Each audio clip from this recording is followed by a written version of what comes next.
भाई सच बता रहा हूँ, जिस तरीके से जवान फिल्म के ग्लिम्स हम लोगों के सामने आते जा रहे हैं, इस फिल्म के रिगार्डिंग हमारी एक्साइटमेंट और भी ज्यादा बढ़ती जा रही है। और आज के दिन जो ट्रेलर रिलीज हुआ है वो परफेक्टली गूज़बम्प पे गूज़बम्प देता ही जा रहा है। और शायद भाई कई जगहों पर तो ऐसा भी लग रहा है कि ये फिल्म बॉलीवुड के लिए गेम चेंजर साबित हो सकती है।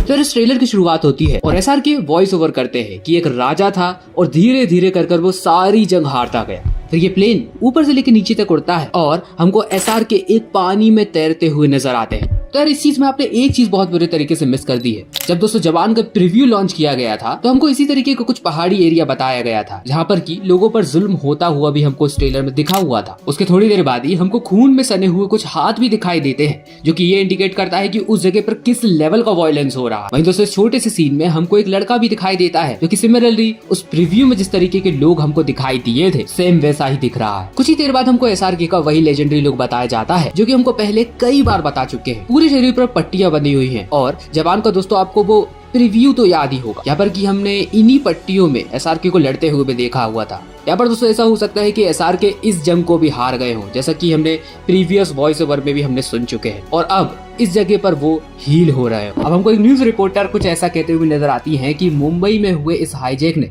पूरे देश में सनसनी मचाकर रख दी है। और यहीं पे दोस्तों इस छोटे से सीन में हमको यहाँ पर एक अस्पताल का पोस्टर निकलता हुआ नजर आता है। यहाँ पर दोस्तों ऐसा भी हो सकता है कि इस पोस्टर को इसलिए निकाला जा रहा हो ताकि पुलिस इस जगह अपना कंट्रोल रूम बना सके। वही दोस्तों ट्रेलर थोड़ा आगे बढ़ता है और हमको हाईजैक के दोस्तों कुछ सीन्स बताए जाते हैं जो कि हमको इसके प्रीव्यू में पहले ही बताए जा चुके हैं। और इस हाईजैक को ध्यान में रखते हुए मुझे तो एक ही तरीके की महक आ रही कि यहाँ पर ये जो थीम होने वाला है वो मनी हाइस्ट की तरह ही होने वाला है। यहाँ पर कई एंटी हीरोज होने वाले हैं जो कि समाज को सुधारने के लिए इस हाईजैक को करने वाले हैं। इसके बदले वो शायद कुछ अच्छे काम सरकार से करवाना चाहते हो। ये सिर्फ और सिर्फ लोगों को अपने काम निकलवाने के लिए डरा रहे। वही दोस्तों इन सब में एक डिटेल मुझे और दिखाई देती है जब दोस्तों हमको एक जगह का सीन बताया जाता है जो कि कुछ कॉल सेंटर सा दिखाई दे रहा। उस जगह पर हमको कई मॉनिटर्स भी दिखाई देते हैं और कई मॉनिटर्स में हमको सिमिलर सी फुटेज दिखाई देती है। उसके लगभग 1 या 2 फ्रेम बाद हमको एक वॉकी टॉकी दिखाई देता है जिसके आजू बाजू हमको वही सिमिलर स्क्रीन्स भी दिखाई देती हैं। और इन दोनों सीन्स को मर्ज किया जाए तो हमको ये चीज तो पता चल जाती है कि ये दोनों सीन्स एक ही जगह के हैं। यहाँ पर कि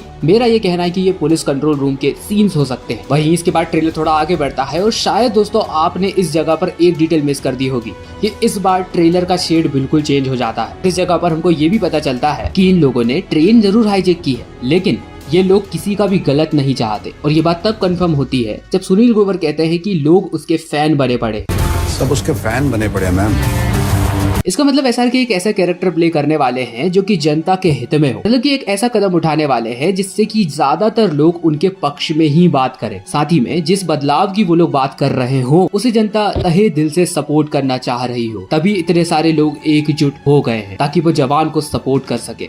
अगर हमको पुलिस की कॉस्ट्यूम में एसआरके अगेन दिखाई देते हैं जो कि हमको एक ऐसी जगह पर दिखाई देते हैं जो कि शायद ऐसा हो सकता है कि ये पुलिस स्टेशन ही हो। यहाँ पर दोस्तों इस सीन से रिलेटेड मेरी एक फैन थ्योरी और है। यहाँ पर दोस्तों शायद आपने ध्यान से नहीं देखा, आजू बाजू के लोग आपको थोड़े ब्लाइंड नजर नहीं आते। वहीं एडिशनली दोस्तों मैं आपसे इतना भी कहना चाहूंगा कि जैसा आपको दिख रहा है वैसा एक्चुअल में कुछ है नहीं। एसआरके यहाँ पर पुलिसमैन का रोल नहीं करने वाले, वो यहाँ पर इस जगह पर भेष बदल कर पहुंचे हुए हैं ताकि आने वाले समय में वो यहाँ पर अपना एक अड्डा बना सके ताकि वो पुलिस से 1-to-1 टॉक कर सके। अब वहीं कई छोटे छोटे सीन्स हमको यहाँ पर निकलते हुए दिखाई देते हैं जिनका की कोई खास मीनिंग नहीं बनता, लेकिन कुछ ही देर बाद हमको एक सीन और दिखाई देता है जहाँ पर कि हमको एसआरके के सारे अवतार दिखाई देने वाले हैं। पहला अवतार दोस्तों आपको यहाँ पर दिखाई दे रहा होगा जहाँ पर कि एसआरके की जो दाढ़ी है वो बड़ी होने वाली है। और यहाँ पर इस अवतार से रिलेटेड मेरी यहाँ पर एक ही फैन थ्योरी है कि एसआरके का जो मेन कैरेक्टर होने वाला है उसके ये फादर हो। और ट्रेलर की एंड में मैं आपको इस चीज को प्रूव भी करके बताऊंगा। अब चलिए यहाँ पर दोस्तों सीन थोड़ा आगे बढ़ता है और हमको कई लड़कियां उसी प्लान में सहयोग देती हुई नजर आती हैं। शायद इस जगह के पैरामीटर्स लिए जा रहे हो इन लड़कियों द्वारा। वहीं कुछ ही देर बाद हमको प्रियामणि उसी ट्रेन में दिखाई देती हैं जिसको कि एसआरके कुछ ही देर बाद हाईजैक करने वाले। नो डाउट ये प्लान का एक पार्ट ही होने वाला। अब यहाँ पर दोस्तों हमको नयनतारा कुछ ऐसा बोलती हुई नजर आती है कि वही 6 लड़कियां, शायद दोस्तों ये वही 6 लड़कियां हैं जो कि एसआरके के साथ काम कर रही हैं, इस पूरे प्लान को अंजाम देने में बहुत बड़ा रोल अदा करने वाली है। जैसे कि दोस्तों हमको प्रीव्यू में भी बताया गया था कि हमको प्रियामणि के साथ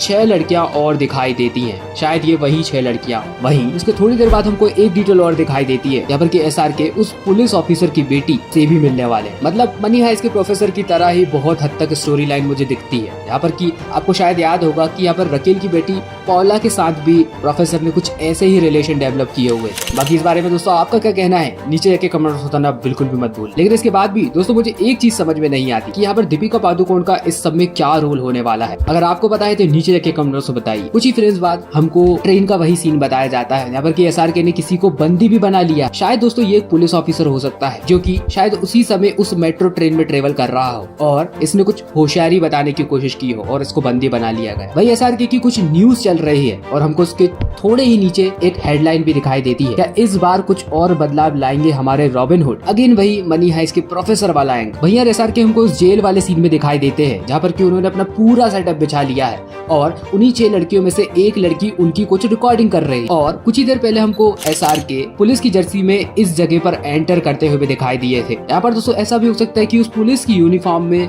वो घुसे हुए हो ताकि वो यहाँ पर अपना सेटअप बना सके, क्योंकि इस जगह से सिक्योर उन्हें कुछ नजर ही ना आया। वहीं कुछ ही देर बाद हमको एसआरके का एक और अवतार से इंट्रोड्यूस किया जाता है यहाँ पर कि हमको वो एक आर्मी ऑफिसर के भेष में नजर आते हैं। ये जो दोस्तों एक छोटा सा सीन है वो इस चीज को रिप्रेजेंट करता है कि एसआरके अपनी कुछ पास्ट में हुई चीजों का बदला लेना चाहते हैं। साथ ही में दोस्तों इस हमले के दौरान हमने कई लोगों को मरते हुए भी देखा, कई लोगों पर जुल्म होते हुए भी देखा। यहाँ पर दोस्तों इसी एक छोटे से सीन में हमको प्रिया मनी भी दिखाई देती है और इन 6 लड़कियों में से एक लड़की प्रिया मनी होने वाली है और उनका एम भी इसी तरीके का होने वाला है कि उनके साथ भी कुछ गलत हुआ। उसके कुछ ही फ्रेम्स बाद हमको वही सीन दिखाई देता है जहाँ पर कि सेम टोन हमको दिखाई देती है। वहीं कुछ ही फ्रेम्स बाद हमको एक सीन दिखाई देता है जिसमें कि प्रिया मनी अभी जमीन पर लेटी हुई थी और वही टोन हमको दोबारा दिखाई देती है। और होना हो दोस्तों ये जो आदमी है जिसने की प्रिया मनी को पीछे की ओर फेंका हुआ है, मुझे विजय सेतुपति ऐसा लग रहा है, एसआरके तो बिल्कुल नहीं। और इसी हमले के चलते हुए कई लोगों ने सुसाइड भी कर लिया। यहाँ पर कि दोस्तों आप स्क्रीन पर देख ही सकते हैं कि कुछ लोग लटक रहे हैं पेड़ से। अब यहाँ पर ये चीज तो बिल्कुल ही क्लियर है कि यहाँ पर ये जो लड़ाई हो रही है वो विजय सेतुपति के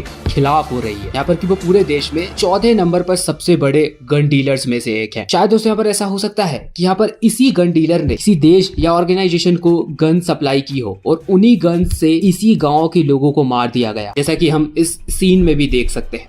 अब विजय सेतुपति के रूप में हमको जो गन डीलर दिखाई देता है उनका पास्ट इन 6 लड़कियों से कनेक्टेड है। हमको ये भी ट्रेलर में बता दिया जाता है और आखिरकार वो 6 लड़कियां कौन हैं इन सब का भी हमको पता चल जाता है। व्हाट अ क्रेजी डिटेल यार। यहाँ पर दोस्तों ट्रेलर का सबसे ज्यादा इंटेंस मूवमेंट आता है। यहाँ पर दोस्तों ऐसा भी हो सकता है कि एसआरके का जो मेन रोल हो उसमें बाप और बेटे का एंगल क्रिएट हो जाए। मतलब जो कैरेक्टर हम देख रहे हैं उसके ये फादर भी हो सकते हैं, क्योंकि यहाँ पर दोस्तों आपको आसपास का एनवायरनमेंट भी दिख रहा होगा कुछ पुराना सा। और यहाँ पर एसआरके अपनी वॉइस ओवर में कुछ ऐसा भी कहते हैं कि बेटे को हाथ लगाने से पहले बाप से बात कर। और जेल में हमको एसआरके का वही बूढ़ा लुक दोबारा बताया जाता है जो कि हमको पहले भी बताया जा चुका है। भाई इस जेल का बहुत बड़ा कनेक्शन होने वाला है एसआरके के सारे कैरेक्टर से, क्योंकि यहाँ पर दोस्तों एसआरके के हमको तीनों अवतार यहाँ पर बताए जा चुके हैं। भले वो पुलिस वाला क्यों ना हो, ये बूढ़ा कैरेक्टर क्यों ना हो और वो टकला कैरेक्टर क्यों ना हो। अब चलिए दोस्तों इस पूरी स्टोरी को प्रेडिक्ट करने की कोशिश करते हैं। एक पहाड़ी जगह होती है जहाँ पर कि सारे लोग अपनी जिंदगी बहुत अच्छे तरीके से गुजार रहे होते हैं, लेकिन एक दिन हो जाता है दोस्तों उनके ऊपर अटैक और यहाँ पर सारे शहर के लोग मारे जाते हैं। साथ ही में जिन 6 लड़कियों के ऊपर भी जुल्म होता है वो शायद इन्हीं सिटीज में से बिलोंग करती है। और इन सब इवेंट्स में विजय सेतुपति का कैरेक्टर इतना हो सकता है कि उन्होंने गन सप्लाई की हो या फिर हो सकता है कि उसी जगह पर अपनी पर्सनल दहशत मचाई, लेकिन किन्हीं कारणों के चलते हुए विजय सेतुपति उस समय उस जगह से छूट गए हो या फिर पुलिस की निगरानी से भी बच गए हो और एसआरके ने मिलकर अब ये प्लान किया हुआ है कि अब वो सारे लोगों से बदला लेने वाले। ये सिर्फ और सिर्फ फैन थ्योरीज हैं। बाकी दोस्तों आपकी क्या स्टोरीज है नीचे जाके कमेंट में बताइए। बाकी दोस्तों सलार के वीडियो में मैंने यहाँ पर 13 डिटेल्स फाइंड आउट की हैं। उस वीडियो देखने के लिए यहाँ पर क्लिक करें और फरमानी सलार है इस चीज को मैंने एक वीडियो में प्रूव ऑलरेडी कर दिया है। उस वीडियो को देखने के लिए यहाँ पर क्लिक करें।